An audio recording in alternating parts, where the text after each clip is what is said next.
Hello friends, इस video में मैं आपको एक सीक्रेट बताने जा रहा हूँ। ये सीक्रेट हम यूज़ करते हैं internally to analyse governance of companies. इसे मैं कहूँगा 2 हैक्स मैं आपको बताने वाला हूँ कि कैसे आप सिंपल वे में रेड फ्लैग्स किन कंपनीज में है ये आइडेंटिफाई कर सकते हो, right.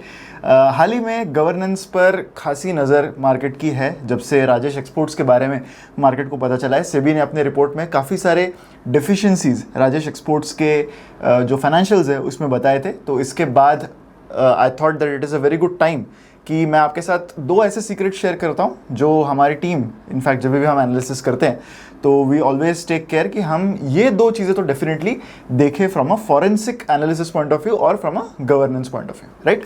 Welcome to Yagya investment academy दोस्तों, मेरा नाम है मंदार। आज इस वीडियो में हम इन्हीं 2 इंपॉर्टेंट रेड फ्लैग्स आइडेंटिफायर्स की बात करने वाले हैं। वीडियो शुरू करने से पहले मैं आपको बता दूं कि हमारी वेबसाइट investindia.in पर जाकर आप हमारे प्रोडक्ट जैसे कि स्टॉकोमीटर, फंडोमीटर एंड मॉडल पोर्टफोलियोज को सब्सक्राइब कर सकते हो। रेड RED ये कूपन कोड अगर आप यूज करते हो तो आपको 60% का डिस्काउंट भी मिलेगा। हमारे सारे जो एनालिसिस है on Stockometer, on model portfolios, they are through our 5G framework. 5G framework में एक बहुत ही इंपॉर्टेंट पिलर इस गवर्नेंस एंड गवर्नेंस के विद इन हम जिन चीज़ों का एनालिसिस करते हैं उसमें से 2 चीज़ें मैं आपको यहाँ पर इस वीडियो में शेयर करने जा रहा हूँ, राइट। तो जो फॉरेंसिक एनालिसिस है या फिर गवर्नेंस को आइडेंटिफाई करना या फिर किसी भी फाइनेंशियल स्टेटमेंट्स को देख के कुछ इंपॉर्टेंट कंक्लूजन्स निकालना, एनुअल रिपोर्ट्स को रीड करना, right, this is a very very important part of understanding the governance of a company, right. अब हमने जो ये फ्रेमवर्क बनाया है of understanding the forensic or doing the forensic analysis of company, that is actually through a very famous book called Financial Shenanigans. It is written by an economist called Howard Schillit.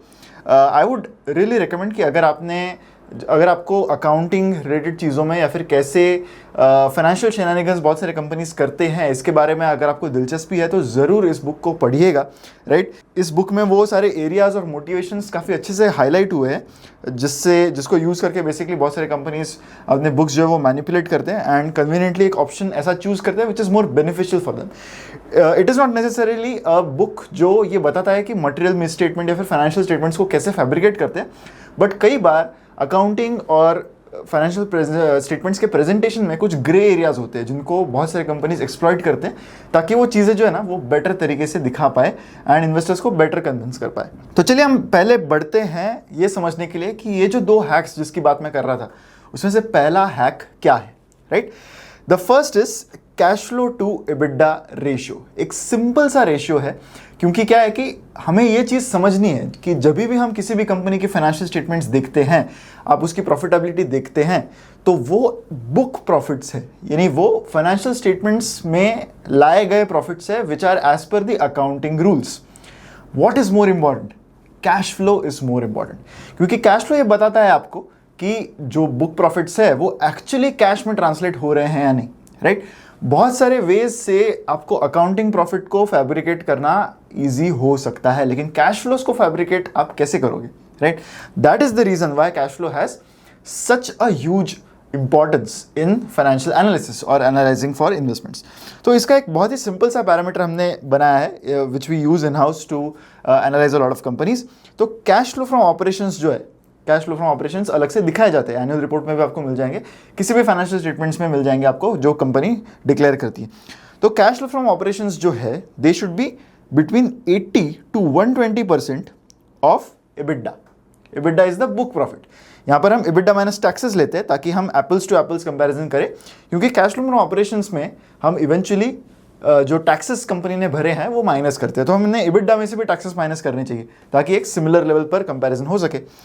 तो ये हम check करते हैं पिछले 5 या 6 साल के लिए, राइट, क्यूमुलेटिवली चेक करते हैं, यानी लास्ट 5 ईयर्स का एडेड EBITDA माइनस टैक्सेस का अमाउंट 5 साल का मिलाकर उसको कंपेयर करते हैं कैश फ्लो फ्रॉम ऑपरेशन से, CFO, cash flow from operations. इसके पीछे क्या रैशनल है? इसके पीछे यही रैशनल है कि हमें ये देखना है कि book profits actually cash flows में कन्वर्ट हो रहे हैं या नहीं, राइट। सिंपल सा रेशियो है। पहले देखते हैं हम एग्जांपल कल्याण ज्वेलर्स का, राइट। यहाँ पर कल्याण ज्वेलर्स के केस में FY20 से लेके FY25 तक आप 6 साल देख सकते हो इस टेबल में, जहाँ पर हमने फर्स्ट कॉलम में लिया है ऑपरेटिंग प्रॉफिट। इन 6 साल का ऑपरेटिंग प्रॉफिट ये रहा। उसके बाद है इनकम टैक्स जिसे हम माइनस करेंगे, तो ऑपरेटिंग प्रॉफिट माइनस EBITDA इसका जो आंकड़ा है for 6 cumulative years, that is what, that is 5487, right. अब इन 6 साल का समेशन ऑफ द CFO यानी कैश फ्लो फ्रॉम ऑपरेशंस को अगर हम ऐड करें 6 सालों के कैश फ्लो फ्रॉम ऑपरेशंस को, तो वो आंकड़ा कितना आ रहा है 4757। 4757 डिवाइडेड बाय 5487, ये रेशियो कितना होता है, this comes out to be 86.7%। ये रेशियो कितना होना चाहिए, 80% और 120% के बीच में। So this company qualifies this criteria, right. तो ये एक सिंपल सा चेक है ये देखने के लिए हम क्यूमुलेटिव क्यों ले रहे हैं बहुत साल का, क्योंकि क्या है कि अकाउंटिंग प्रिंसिपल्स जो है ना वो कई बार बहुत डिफरेंट होती है then cash flow principles.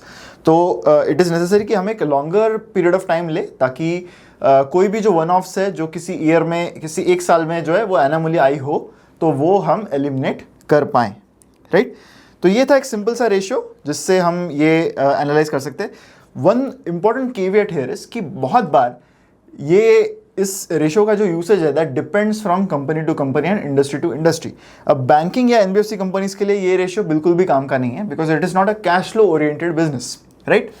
Leverage business है वो, तो हमें नेचर ऑफ बिजनेस भी समझना है। एंड अगर ये जो रेशियो है ये डेफिशिएंट आए या फिर इस रेंज में ना आए, तो उसके पीछे क्या रीजंस है ये समझना भी बहुत इंपॉर्टेंट है। आपका एनालिसिस सिर्फ वहीं पर रुकेगा नहीं, but it is a very important kind of a red flag identifier अगर कोई कंपनी इस रेंज में नहीं आ रही, right. Now let us go to the company which is notorious right now, Rajesh Exports. Rajesh Exports के केस में अगर हम सेम प्रोसीजर करते हैं जो हमने कल्याण ज्वेलर्स के केस में की, तो this ratio cash flow from operations as a percentage of operating profit comes out to be just 11.44%। ये कितना होना चाहिए, 80 to 120% के बीच में होना चाहिए। So it is very highly deficient in this ratio. अब बढ़ते हैं हमारे सेकंड हैक पर, सेकंड रेशियो पर, which is trend of revenue versus receivables. Simple parameter है, डेटर्स डेज आउटस्टैंडिंग का हम ट्रेंड देखेंगे या फिर डेटर्स आउटस्टैंडिंग कैसे हैं ये देखेंगे एंड उसको कंपेयर करेंगे हम रेवेन्यू से। So check for abrupt variations. Simple है, पिछले 5 साल से या फिर पिछले 6 साल में रेवेन्यू कितने परसेंट से बढ़ा है कंपनी का, और रिसीवेबल्स यानी डेटर्स वो कितने परसेंट से बढ़े हैं। अगर रिसीवेबल्स या फिर डेटर्स का परसेंटेज इंक्रीज ज़्यादा है, इसका मतलब यह हो सकता है कि कंपनी ने काफ़ी सारे सेल्स ऐसे किए हैं जो शायद रिकवरेबल नहीं है, जिस वजह से आपके डेटर्स ज़्यादा बढ़ रहे हैं, right, because they are not recoverable. तो सडन इंक्रीज अगर दिखता है डेटर्स में, this could mean that company is trying to book revenue aggressively, क्योंकि कंपनीज को पता है कि अगर हमें स्टॉक मार्केट्स को इंप्रेस करना है तो हमें अच्छे नंबर्स दिखाने होंगे। हाउ डू वी नो कि जो नंबर्स बताए गए हैं वो सही है या नहीं? We have to rely on the auditors, right. But auditors का भी काम फ्रॉड ढूंढना नहीं है, they also have a clear scope of their work. हो सकता है कि उनके रेगुलर चेक्स में कुछ चीज़ें जो है वो मिस आउट हो गई हों, तो कुछ ऐसे हैक्स हमने इन्वेंट किए हुए हैं जिससे हम चीज़ें जो है वो आइडेंटिफाई कर सके। अगेन हमारे एग्जाम्पल पर जाते हैं, कल्याण ज्वेलर्स के केस में if you compare FY20 to FY25, ये 5 साल में कंपनी का जो रेवेन्यू है वो हर साल 20% से बढ़ा है on an average, right, 20% CAGR, जबकि जो रिसीवेबल्स है, राइट, डेटर्स है, they have only increased by 13%। अगर ये आंकड़ा रेवेन्यू की ग्रोथ से ज़्यादा हो तो that could be a red flag. Rajesh export के केस में देख लेते हैं, FY20 से FY25 को अगर हम कंपेयर करें तो कंपनी का जो रेवेन्यू है that has grown by 17% every year on an average, but the receivables have D grown by 12%, right. अब आप कहेंगे कि ये तो अच्छी बात है, क्योंकि FY20 में जितने इनके रिसीवेबल्स थे उसके लगभग आधे हो चुके हैं, राइट। कम होना तो अच्छी बात है, बट हमेशा आपका जो एनालिसिस है वो यहीं पर नहीं रुकना चाहिए। आपको एक अंदाज़ा लगाना चाहिए कि बिजनेस का जो नेचर है वो कैसा है। अगर हम कंपनी के रिसीवेबल्स का ट्रेंड देखें तो आप यहाँ पे क्लियरली देख सकते हो कि it has a very unpredictable nature of receivables trend. FY21 से लेकर FY24 तक इनके जो रिसीवेबल्स थे बिजनेस में वो दे वर बिटवीन 10,000 to 11,000। अचानक से FY25 में ये कम हो गए to around 4,900 and then again थोड़े से बढ़ गए टू 6,442। तो एक इनकंसिस्टेंसी है इनके रिसीवेबल्स में। This itself is kind of a indicator कि this is not normal, right. तो हम सिमिलर अगर एग्जाम्पल राजेश एक्सपोर्ट्स का ही अगर हम ले FY19 को FY24 से कंपेयर करें, राइट, थोड़ा सा हमने टाइम इंटरवल चेंज कर लिया जस्ट टू टेस्ट कि कंसिस्टेंसी रहती है या नहीं, क्योंकि हमें क्लियरली रिसीवेबल्स का ट्रेंड तो ये जरूर बता रहा है कि चीज़ें जो है दे आर वेरी इनकंसिस्टेंट, क्योंकि कंपनी का रेवेन्यू तो कंसिस्टेंटली बढ़ रहा है, तो रिसीवेबल्स में ऐसा ट्रेंड क्यों है, राइट। तो अगर हम FY19 से FY24 कंपेयर करें तो कंपनी का जो रेवेन्यू है that has increase by 10%, but their receivables have increase by 13%, right. तो ये चीज़ें समझना बहुत इंपॉर्टेंट है। These are some of the basic checks. इसके अलावा भी हम बहुत सारे quantitative and qualitative checks forensic point of view से करते हैं, ताकि we are assured about the governance point of view, या फिर कोई जो नंबर्स जिस पर हम रिलाय कर रहे हैं इतना, राइट, कंपनी जो नंबर्स बता रही है रेवेन्यू के, प्रॉफिट के, उस पर हम इतना रिलाय कर रहे हैं, तो इट इज़ नेसेसरी कि हम कुछ बेसिक चेक्स जो है वो कर ले। एंड इसी चेक्स के बाद हम हमारे सारे 5G एनालिसिस एंड हमारे सारे मॉडल पोर्टफोलियो में जो भी स्टॉक हम लेते हैं वो इस थरो एनालिसिस के बाद ही होता है, जहाँ पर हम कोशिश करते हैं कि हमने मैक्सिमम पैरामीटर्स जो है गवर्नेंस पॉइंट ऑफ व्यू से हमने कवर किए हों, राइट। अब हम हमारे वीडियो के फाइनल सेक्शन पर आते हैं। एक नया सेक्शन हमने इंट्रोड्यूस करने की कोशिश की है। इस सेक्शन का नाम है गेस द स्टॉक। हमने बात गवर्नेंस की तो गवर्नेंस से रिलेटेड मैं आपको 4 फैक्ट्स बताऊंगा एक कंपनी के बारे में। आपको मुझे कमेंट्स में बताना है कि मैं किस कंपनी की बात कर रहा हूं, राइट। ये वीडियो लाइव होने के कुछ दिन बाद मैं कमेंट्स में राइट आंसर जो है वो बता दूंगा, बट आई एम श्योर कि आप में से बहुत सारे जन जो है वो ज़रूर इसको खोजने की कोशिश करेंगे, ढूंढेंगे कि ये कंपनी कौन सी है, right. So guess the stock. पहला फैक्ट ये है कि इस कंपनी के जो प्रोमोटर फैमिली है, they are now holding less than 4% stake in the company, पर फिर भी जब स्टेक इनकी कम हो रही थी फिर भी they were effectively controlling the company, right. And the board जो है इस कंपनी का, they didn't know about a major financial commitment which was made on company's behalf. एक बैंक को इन्होंने एक मेजर फाइनेंशियल कमिटमेंट की थी जिसके बारे में बोर्ड को पता ही नहीं था, right. Second fact is 2 independent directors they resigned in the same month, right, जब ये हुआ। एंड उन्होंने इसका रीजन भी बताया कि वीक कॉर्पोरेट गवर्नेंस है एंड कुछ मिस अप्रोप्रिएशन हुआ है of companies fix deposit to repay the promoter groups loans. आप समझ सकते हो कितना इंपॉर्टेंट और कितना ब्लेटेंट डिसरिगार्ड है ये गवर्नेंस का, right. Third fact is SEBI alleged कि कंपनी ने अपनी ही खुद की रीपेमेंट जो है वो फंड की, right. So money was rooted cycled through promoter linked entities and returned as if they were genuine receivables in the business, right। एक whistle blower ने complaint की and that is how it was cracked open। अब fourth fact मैं आपको बताता हूँ। I think this should give you a good idea कि ये कंपनी कौन सी है। ये एक समय पर इंडिया की one of the most watched media network company थी, right. It was reaching almost 750 million people, 75 crore people, right. लेकिन its stock lost over 40% in a single year जब ये सारी चीज़ें बाहर आने लगी। एंड 10,000 करोड़ प्लस का मार्केट कैप कंपनी का जो है वो डिस्ट्रॉय हो गया as the governance overhang mounted. एक हाई प्रोफाइल मर्जर एक ग्लोबल कंटेंट जायंट के साथ इनका होने वाला था, वो भी कोलैप्स हुआ, राइट। प्रॉब्ली बिकॉज जिस कंपनी के साथ इनका मर्जर होने वाला था, they were not really sure about the governance of this company, right? So this was our guess the stock। इसी के साथ ये वीडियो यहीं पर ख़त्म होता है।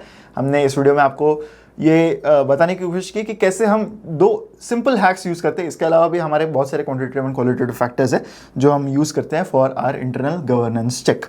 मैं आशा करता हूँ कि वीडियो आपको अच्छा लगा होगा। अगर ऐसा है तो वीडियो को लाइक ज़रूर कीजिएगा एंड शेयर कीजिए with maximum people. And yes, don't forget to give me the answer to guess the stock in the comment section. ऐसी वीडियोज़ के लिए हमारे चैनल पर बने रहे। एंड अगेन, हमारी वेबसाइट investorin.in को विजिट करना मत भूलिए। बहुत अच्छे products like Stockometer, model portfolios and Fundometer का सब्सक्रिप्शन आप हमारी वेबसाइट पर ले सकते हैं। RED ये कूपन कोड आपको यूज़ करना है 60% डिस्काउंट पाने के लिए। Thank you so much.